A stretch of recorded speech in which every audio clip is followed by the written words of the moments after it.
আমাদের কথা ছিল আমরা দেশকে কিভাবে পুনর্গঠন করব, সেই ব্যাপারে আমরা আলাপ করব, সেই ব্যাপারে কাজ করব এবং পুনর্গঠন কতটুকু হইলো না হইলো সেটা নিয়ে আমরা আলাপ করবো। আমাদের গণ অভ্যুত্থানের 1 বছর অতিবাহিত হয়ে গেছে, 1.5 বছর অতিবাহিত হয়ে গেছে, কতটুকু সংস্কার হইলো এই সংস্কার নিয়ে আমরা আলাপ করবো।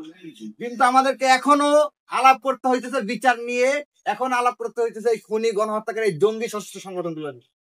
আপনারা জানেন এই ইন্টারিমকে দায়িত্ব দেওয়া হয়েছিল ছাত্র জনতার ম্যান্ডেটের উপর ভিত্তি করে 1400 প্রায় 2 সহস্রাধিক শহীদের রক্তের উপরে এবং প্রায় 1.5 লক্ষ আহত বন্ধুত্ব বরণকারী ছাত্র জনতার রক্তের উপর দাঁড়িয়ে তাদেরকে ম্যান্ডেট দেওয়া হয়েছিল এই কারণেই তারা দায়িত্ব পাওয়ার পরে কি করবে, গণহত্যার বিচার করবে।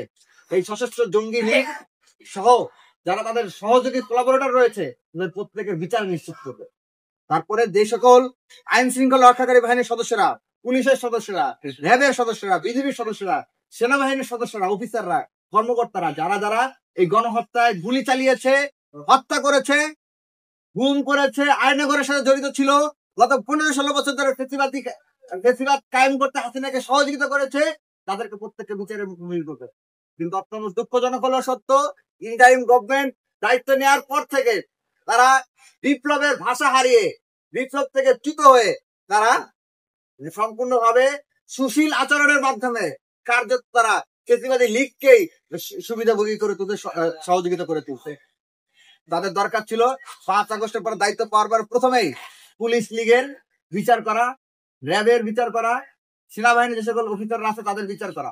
কিন্তু তারা একজনেরও বিচার করে নাই, কারো বিচার করে নাই, বরং তাদেরকে অনেককে পালিয়ে যেতে সুযোগ করে দিয়েছে। আপনারা দেখেছেন হাসান মাহমুদকে গ্রেফতার করা হয়েছিল, এরপর আমরা দেখলাম বিদেশ থেকে ভিডিও পাঠায়। আমরা দেখছিলাম এয়ারপোর্ট থেকে উত্তর ছাত্রলীগের সভাপতি রিয়াজ এবং সৈকতকে একসাথে গ্রেফতার করা হয়েছে। সৈকত এখন জেলে আর রিয়াজ এখন লন্ডন থেকে এই জঙ্গিবাদী কার্যক্রমে উস্কানি দিচ্ছে। এরা কিভাবে পালাইলো, কার ছত্র ছায় পালাইলো, এই ব্যাপারে ইন্টারিম গভর্নমেন্ট, ইউনিট গভর্নমেন্ট কোনো পদক্ষেপ গ্রহণ করে নাই। তারা শহীদের রক্তের সাথে সুস্পষ্ট বিশ্বাসঘাতকতা করেছে। এখন পর্যন্ত 1.5 বছর অতিবাহিত হয়ে গিয়েছে অভ্যুত্থানের পরে, এখন পর্যন্ত আমাদের আহত, শহীদ এবং পঙ্গুত্ব বরণকারী ফ্যামিলিরা ঘাটে ঘাটে পথে পথে কান্নাকাটি করে।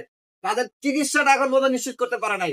ন্যূনতম কর্মসংস্থানের যে ব্যবস্থা করা দরকার ছিল সেই ব্যাপারে কোনো পদক্ষেপ গ্রহণ করে নাই, সেটা নিয়ে কোনো পদক্ষেপ গ্রহণ নাই। বরঞ্চ তারা হচ্ছে ঘন ঘন বিদেশ ট্যুর দিয়ে বেড়াচ্ছে এবং আরাম আয়েশের জিন্দগি, মানে একটা মজা নেওয়ার একটা, মানে দায়িত্ব পাওয়ার মতো একটা মজা নেওয়ার যে একটা মানসিকতা, সেটা আমরা তার মধ্যে দেখতে পাচ্ছি। যে দায়িত্ব পাওয়ার মতো বিলাসবহুল জীবনযাপন করা। আমরা দেখতে পেলাম যে কথা ছিল দেশ সংস্কার হবে, আমরা দেখলাম যে নজরুল ইসলাম থেকে সংস্কার হয়ে আতিফ নজরুল হয়ে গেছে।